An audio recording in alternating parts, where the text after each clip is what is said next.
Welcome my dear students, ਸਵਾਗਤ ਹੈ ਤੁਹਾਡਾ ਮੇਰੇ channel let's learn with easy tricks ਤੇ। ਅੱਜ ਦੀ ਇਸ ਵੀਡੀਓ ਦੇ ਵਿੱਚ ਆਪਾਂ ਬੇਟਾ ਤੁਹਾਡੀ ਥਿਓਰਮ 6.6 ਕਰ ਰਹੇ ਹਾਂ। ਦੋ ਸਮਰੂਪ ਤ੍ਰਿਭੁਜਾਂ ਦੇ ਖੇਤਰਫਲ ਦਾ ਅਨੁਪਾਤ ਇਹਨਾਂ ਦੀਆਂ ਸੰਗਤ ਭੁਜਾਵਾਂ ਦੇ ਅਨੁਪਾਤ ਦੇ ਵਰਗਾਂ ਦੇ ਬਰਾਬਰ ਹੁੰਦਾ ਹੈ। ਠੀਕ ਹੈ ਜੀ। ਇੰਗਲਿਸ਼ ਦੇਖੋ, the ratio of areas of two similar triangles is equal to the square of the ratio of their corresponding sides। ਤਾਂ ਬੇਟਾ ਸਟੇਟਮੈਂਟ ਦੇ ਵਿੱਚੋਂ ਕੀ ਕਹਿਣਾ ਚਾਹ ਰਿਹਾ ਹੈ ਕਿ ਤੁਹਾਡੇ ਕੋਲੇ ਦੋ ਟ੍ਰਾਇੰਗਲਸ ਨੇ ਔਰ ਦੋਨੋਂ ਟ੍ਰਾਇੰਗਲਸ ਸਿਮਿਲਰ ਨੇ। ਤਾਂ ਤੁਸੀਂ ਦੋ ਟ੍ਰਾਇੰਗਲਸ ਡਰਾ ਕਰੋਗੇ, ਇੱਕ ਦਾ ਨਾਮ ਦਿਓ ABC, ਦੂਜੇ ਦਾ ਨਾਮ ਦਿਓ PQR। ਤੁਸੀਂ DEF ਵੀ ਦੇ ਸਕਦੇ ਹੋ ਨਾਮ, ਠੀਕ ਹੈ। ਹਾਂਜੀ, ਤਾਂ ਹੁਣ ਆਪਾਂ ਕੀ ਕਰਨਾ ਹੈ, ਚਲੋ ਤੁਸੀਂ ਨੂੰ DEF ਨਾਮ ਹੀ ਦਿਓ ਕਿਉਂਕਿ ਤੁਹਾਡੀ ਬੁੱਕ ਦੇ ਵਿੱਚ ਵੀ ਇਹੀ ਨਾਮ ਹੈ, ਤੁਹਾਡੇ ਟੀਚਰਸ ਨੇ ਵੀ ਮੋਸਟ ਪ੍ਰੋਬੇਬਲੀ ਇਹੀ ਨਾਮ ਦਿੱਤਾ ਹੋਊਗਾ, ਤਾਂ ਯਾਦ ਕਰਨਾ ਸੌਖਾ ਹੋ ਜਾਊਗਾ। ਠੀਕ ਹੈ। ਤਾਂ ਇਹ ਕਿਹੜੀ ਟ੍ਰਾਇੰਗਲ ਹੈ? DEF ਦਿਖ ਰਿਹਾ ਹੈ। ਹਾਂਜੀ, ਤਾਂ ਇਹਦੇ ਵਿੱਚ ਸਭ ਤੋਂ ਪਹਿਲਾਂ ਆਪਾਂ ਲਿਖਣਾ ਹੈ ਗਿਵਨ। ਦਿੱਤਾ ਕੀ ਹੋਇਆ? ਦਿੱਤਾ ਹੋਇਆ ਆਪਾਂ ਨੂੰ ਟੂ ਸਿਮਿਲਰ ਟ੍ਰਾਇੰਗਲਸ, ਦੋ ਸਮਰੂਪ ਤ੍ਰਿਭੁਜਾਂ। ਕਿਹੜੀਆਂ ਕਿਹੜੀਆਂ ਨੇ ਬੇਟਾ? ABC, ਇਹ ਕਿਸ ਦੇ ਸਮਰੂਪ ਹੈ? DEF। ਤਾਂ ਸਭ ਤੋਂ ਮੇਨ ਗੱਲ ਬੇਟੇ ਇੱਥੇ ਸਿਮਿਲੈਰਿਟੀ ਦਾ ਜਿਹੜਾ ਡੈਫੀਨੇਸ਼ਨ ਹੈ ਉਹ ਵੀ ਇੱਥੇ ਹੀ ਲਿਖ ਦਿਓ ਤਾਂ ਕਿ ਤੁਹਾਨੂੰ ਜਦੋਂ ਬਾਅਦ ਵਿੱਚ ਇਹਨੂੰ ਯੂਜ਼ ਕਰਨਾ ਪਵੇ ਤਾਂ ਕੋਈ ਪ੍ਰੋਬਲਮ ਨਾ ਆਵੇ। ਜਦੋਂ ਦੋ ਤਿਕੋਣਾਂ ਸਮਰੂਪ ਹੁੰਦੀਆਂ ਨੇ ਤਾਂ ਉਹਨਾਂ ਦੇ ਜਿਹੜੇ ਕੋਰਸਪੋਂਡਿੰਗ ਐਂਗਲ ਨੇ ਉਹ ਬਰਾਬਰ ਹੁੰਦੇ ਨੇ। ਜਿਵੇਂ ਮੈਂ ਨਾਮ ਲਿਖਿਆ ਵੀ AD ਦੇ ਬਰਾਬਰ ਹੋਊਗਾ, B ਜਿਹੜਾ ਐਂਗਲ ਹੈ E ਦੇ ਬਰਾਬਰ ਹੋਊਗਾ, ਤੇ C ਜਿਹੜਾ ਐਂਗਲ ਹੈ ਉਹ F ਦੇ ਬਰਾਬਰ ਹੋਏਗਾ। ਦੂਜੀ ਗੱਲ, ਇਹਨਾਂ ਦੀਆਂ ਸਾਈਡਸ ਦਾ ਜਿਹੜਾ ਅਨੁਪਾਤ ਹੈ ਉਹ ਵੀ ਬਰਾਬਰ ਹੋਏਗਾ। ਐਂਡ ਅਤੇ ਲਿਖ ਕੇ ਤੁਸੀਂ ਲਿਖ ਦੋਗੇ, ਪਹਿਲੀ ਸਾਈਡ ਜੇ AB ਲੈਂਦੇ ਹੋ, ਨਾਮ ਤੋਂ ਹੀ ਦੇਖਿਆ ਕਰੋ ABDE, ਤਾਂ AB ਦੇ ਬਟੇ ਕੀ ਆਊਗਾ? DE। ਫਿਰ ਜੇ ਦੂਸਰੇ ਪਿਛਲੇ ਦੋ ਅੱਖਰ BC ਲਿਖਦੇ ਹੋ ਤਾਂ ਉਹਦੇ ਓਵਰ ਕੀ ਆਊਗਾ? EF। ਪਹਿਲਾ ਤੇ ਤੀਸਰਾ ਅਕਸ਼ਰ ਮਤਲਬ AC ਲਿਖਦੇ ਹੋ ਤਾਂ ਕੀ ਆਊਗਾ? DF। ਇਹ ਤਾਂ ਸੀਗਾ ਨਾਮ ਤੋਂ ਦੇਖਣਾ, ਤੇ ਫਿਗਰ ਤੋਂ ਦੇਖਣਾ ਤੇ ਦੇਖੋ A ਵਾਲੀ ਸਾਈਡ ਤੇ A ਵਾਲੀ ਸਾਈਡ ਕੋਰਸਪੋਂਡਿੰਗ ਨੇ, ਬੇਸ ਦੇ ਕੋਰਸਪੋਂਡਿੰਗ ਹੈ, ਇੱਧਰ ਰਾਈਟ ਵਾਲੀ ਸਾਈਡ ਦੇ ਕੋਰਸਪੋਂਡਿੰਗ ਹੈ ਅਕੋਰਡਿੰਗ ਟੂ ਨੇਮ। ਠੀਕ ਹੈ ਬੇਟਾ, ਇਹ ਸੀਗੀ ਗਿਵਨ ਦੇ ਵਿੱਚ ਦੋ ਸਿਮਿਲਰ ਟ੍ਰਾਇੰਗਲਸ ਤੇ ਉਹਨਾਂ ਦੀ ਸਾਰੀ ਡੈਫੀਨੇਸ਼ਨ। ਠੀਕ ਹੈ ਬੇਟਾ, ਹੁਣ ਆਪਾਂ ਲਿਖਣਾ ਹੈ ਟੂ ਪ੍ਰੂਵ। ਪੰਜਾਬੀ ਚ ਕੀ ਹੈ? ਸਿੱਧ ਕਰਨਾ ਹੈ। ਤਾਂ ਸਿੱਧ ਕੀ ਕਰਨਾ ਹੈ? ਹੁਣ ਧਿਆਨ ਨਾਲ ਇਹਨੂੰ ਪੜੋ। ਦ ਰੇਸ਼ੋ ਆਫ ਦਾ ਏਰੀਆ ਆਫ, ਇਹਨਾਂ ਤ੍ਰਿਭੁਜਾਂ ਦੇ ਖੇਤਰਫਲ ਦਾ ਅਨੁਪਾਤ। ਇਹਦਾ ਮਤਲਬ ਗੱਲ ਕਿਹਦੀ ਹੋ ਰਹੀ ਹੈ ਬੇਟਾ? ਦੋਨੋਂ ਗਿਵਨ ਤ੍ਰਿਭੁਜਾਂ ਦੇ ਖੇਤਰਫਲਾਂ ਦੇ ਅਨੁਪਾਤ ਦੀ। ਠੀਕ ਹੈ, ਅਨੁਪਾਤ ਮਤਲਬ ਇਹਨਾਂ ਨੂੰ ਬਟੇ ਰੱਖਣਾ। ਤਾਂ ਪਹਿਲੀ ਜਿਹੜੀ ਤਿਕੋਣ ਸੀ ਉਹਦਾ ਖੇਤਰਫਲ ਓਵਰ ਦੇ ਵਿੱਚ ਹੈ, ਦੂਜੀ ਤਿਕੋਣ ਉਹਦਾ ਖੇਤਰਫਲ। ਠੀਕ ਹੈ ਬੇਟਾ, ਹੁਣ ਇਹਨੇ ਬਰਾਬਰ ਕਰਨ ਨੂੰ ਕਿਹਨੇ ਕਿਹਾ? ਦੇਖੋ, ਸੰਗਤ ਭੁਜਾਵਾਂ ਦੇ ਅਨੁਪਾਤ ਦੇ ਵਰਗ। ਇੰਗਲਿਸ਼ 'ਚ ਕੀ ਕਿਹਾ? Ratio square of ratio of there corresponding sides. ਹੁਣ ਕੋਰਸਪੋਂਡਿੰਗ ਸਾਈਡਸ ਤਾਂ ਇਹੀ ਵਾਲੀਆਂ ਨੇ। ਠੀਕ ਹੈ, ਤਾਂ ਉਹਨਾਂ ਦੀ ਸਕੇਅਰ ਕਰਨਾ ਹੈ ਪਹਿਲਾਂ। ਜਿਵੇਂ AB ਸਕੇਅਰ, ਉਹਦੇ ਕੋਰਸਪੋਂਡਿੰਗ ਕਿਹੜੀ ਹੈ? DE square. BC square is equal to EF square.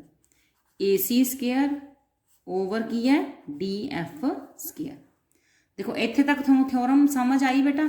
Given, ਫਿਰ ਆਪਾਂ ਲਿਖਿਆ ਟੂ ਪ੍ਰੂਵ। ਹੁਣ ਆਪਾਂ ਕੀ ਲਿਖਣਾ ਹੈ? ਕੰਸਟਰਕਸ਼ਨ, ਰਚਨਾ। ਠੀਕ ਹੈ, ਰਚਨਾ ਕੀ ਕਰਾਂਗੇ? ਜਦੋਂ ਆਪਾਂ ਬੱਚੇ ਏਰੀਆ ਫਾਈਂਡ ਕਰਨਾ ਹੈ ਤਾਂ ਏਰੀਆ ਕੀ ਹੁੰਦਾ? ਤ੍ਰਿਭੁਜ ਦਾ 1/2 ਗੁਣਾ ਆਧਾਰ ਗੁਣਾ ਸਿਖਰ ਲੰਬ, 1/2 ਗੁਣਾ ਬੇਸ ਇੰਟੂ ਹਾਈਟ। ਤਾਂ ਇੱਥੇ ਹਾਈਟ ਤਾਂ ਹੈ ਹੀ ਨਹੀਂ, ਆਪਾਂ ਇਹ ਹਾਈਟ ਡਰਾ ਕਰਾਂਗੇ ਦੋਨੋਂ ਟ੍ਰਾਇੰਗਲਸ ਦੇ ਵਿੱਚ। ਹੁਣ ਆਪਾਂ ਇਹਨਾਂ ਨੂੰ ਨਾਮ ਕੁਛ ਵੀ ਤੁਸੀਂ ਆਪਣੇ ਹਿਸਾਬ ਨਾਲ ਦੇ ਸਕਦੇ ਹੋ, PQ ਵੀ ਕਹਿ ਸਕਦੇ ਹੋ, LM ਵੀ ਕਹਿ ਸਕਦੇ ਹੋ। ਠੀਕ ਹੈ, ਆਪਾਂ ਨਾਮ ਦੇ ਦਿੰਦੇ ਹਾਂ LM। ਠੀਕ ਹੈ ਬੇਟਾ, ਕੰਸਟਰਕਸ਼ਨ 'ਚ ਕੀ ਲਿਖੋਗੇ? ਇੱਕ ਤਾਂ ਡਰਾ ਸ਼ਬਦ ਵਰਤ ਲਿਓ। AL ਲੰਬ ਖਿੱਚਿਆ BC ਦੇ ਉੱਪਰ, ਤੇ ਜਿਹੜਾ DM ਲੰਬ ਖਿੱਚਿਆ ਆਪਾਂ EF ਦੇ ਉੱਪਰ।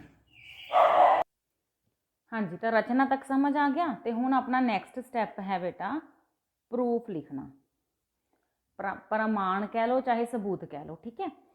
तो हुण स्टार्टिंग याद रखो, मेन की है स्टार्टिंग याद रखो थ्योरम की, अगली थ्योरम अपने आप बनती जाती है। तो स्टार्टिंग कित्थों आपां ध्यान च रखना है कि एरिए की गल हो रही सी, तो आपां भी दोनों ट्रायंगल्स का एरिया ही फाइंड करना है, ठीक है। नाउ लिख के area of triangle A B C over area of triangle D E F, चाहे तुसी इन ट्रायंगल भी लिख सकते हो कि असी ये दो त्रिभुजां लै रहे हैं, इन triangle A B C and D E F. Punjabi च तुसी लिख लोगे त्रिकोण ए बी सी और डी ई एफ विच, ठीक है।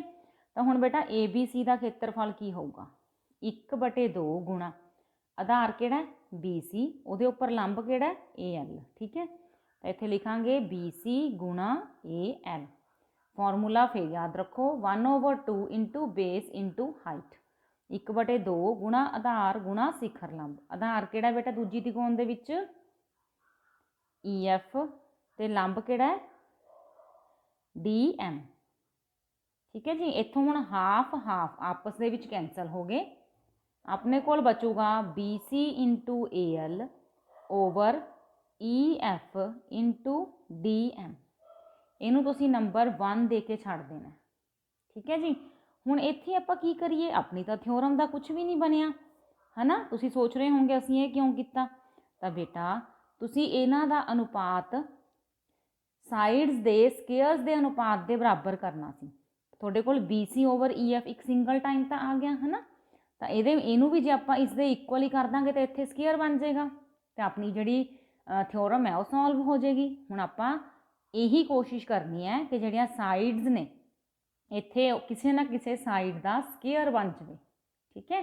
तो उहदे लई की करना है, लैफ्ट लैफ्ट वालियां छोटियां त्रिकोणां लै लो, किहड़ियां किहड़ियां in triangle A B L and triangle D E M, A वाली, ठीक है, तो ए वाली। इन्हां नूं सिमिलर करन दी कोशिश करो।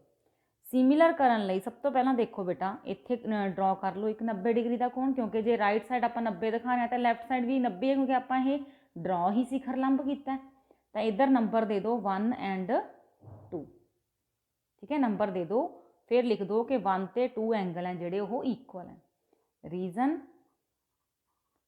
बोथ 90, दोनों 90 डिग्री। दूसरा देखो जिहड़ा एंगल बी है वह एंगल ई दे इक्वल है, आप लिख भी चुके हैं, क्यों, क्योंकि दोनों ट्रायंगल्स जिहड़ियां ने वो सिमिलर ने।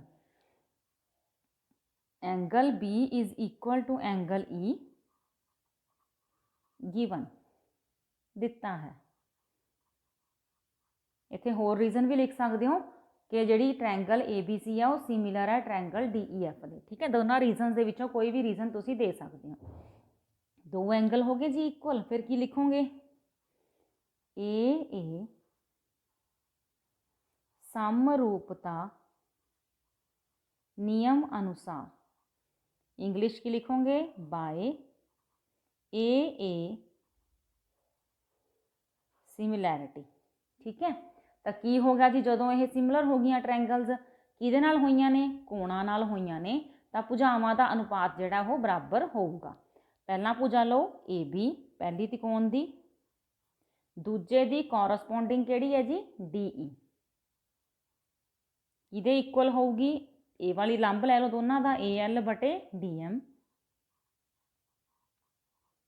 तीसरी भुजा किहड़ी है जी B L over E M,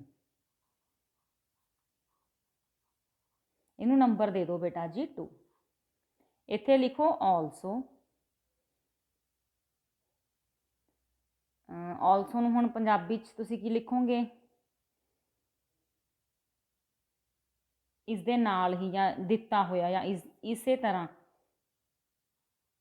इस दे नाल ही एवें लिख लो, ये ज़्यादा ठीक रहूगा। थोनों ये दिता होया सी ना, देखो यही आपां इत्थे दोबारा लिखना है कि जिहड़ा A B over D E है वो किहदे बराबर है B C over E F बराबर A C over D F. बिल्कुल भी थ्योरम तो घबराना नहीं है, ਸਟਾਰਟਿੰਗ ਦੁਬਾਰਾ ਦੇਖੋ, ਆਪਾਂ ਟ੍ਰਾਇੰਗਲਸ ਦੇ ਏਰੀਏ ਨੂੰ ਆਪਾਂ ਓਵਰ ਕੀਤਾ, ਉਹ ਗੱਲ ਸਮਝ ਆ ਗਈ ਵੀ 1/2 ਗੁਣਾ ਆਧਾਰ ਗੁਣਾ ਸਿਖਰ ਲੰਬ ਕਰਿਆ, 1/2 1/2 ਕੈਂਸਲ ਹੋ ਗਏ, ਇੰਨਾ ਪਤਾ ਲੱਗ ਗਿਆ। ਫਿਰ ਆਪਾਂ ਇਹ ਛੋਟੀਆਂ ਟ੍ਰਾਇੰਗਲਸ ਨੂੰ ਸਮਰੂਪ ਕਰਿਆ। ਓਕੇ, ਜਦੋਂ ਤਿਕੋਣਾ ਸਮਰੂਪ ਹੋ ਗਈਆਂ ਤਾਂ ਉਹਨਾਂ ਦੀਆਂ ਭੁਜਾਵਾਂ ਦਾ ਅਨੁਪਾਤ ਤਾਂ ਕੋਰਸਪੋਂਡਿੰਗ ਹੀ ਲਿਖਣਾ ਹੈ। ਇੱਧਰ ਵਾਲੀ ਲਿਖ ਰਹੇ ਹੋ ਤਾਂ ਦੂਜੀ ਦੀ ਵੀ ਇੱਧਰ ਵਾਲੀ ਹੈ, ਬੇਸ ਹੈ ਤਾਂ ਇਹਦਾ ਵੀ ਬੇਸ ਹੈ, ਪਰਪੈਂਡੀਕੂਲਰ ਹੈ ਤਾਂ ਉਹਦਾ ਵੀ ਪਰਪੈਂਡੀਕੂਲਰ ਹੈ। ਓਕੇ, ਫਿਰ ਤੁਸੀਂ ਨਾਲ ਲਿਖਣਾ ਜੋ ਦਿੱਤਾ ਹੋਇਆ ਸੀ। ਹੁਣ ਆਪਾਂ ਕਿਉਂ ਲਿਖ ਰਹੇ ਹਾਂ ਬੇਟਾ, ਜਿਹੜਾ ਤਾਂ AL/DM ਸੀ, ਇੱਕ ਮਿੰਟ ਮੈਂ ਤੁਹਾਨੂੰ ਥੋੜਾ ਜਿਹਾ ਕਲਰ ਚੇਂਜ ਕਰਕੇ ਸ਼ੋ ਕਰਦੀ ਹਾਂ।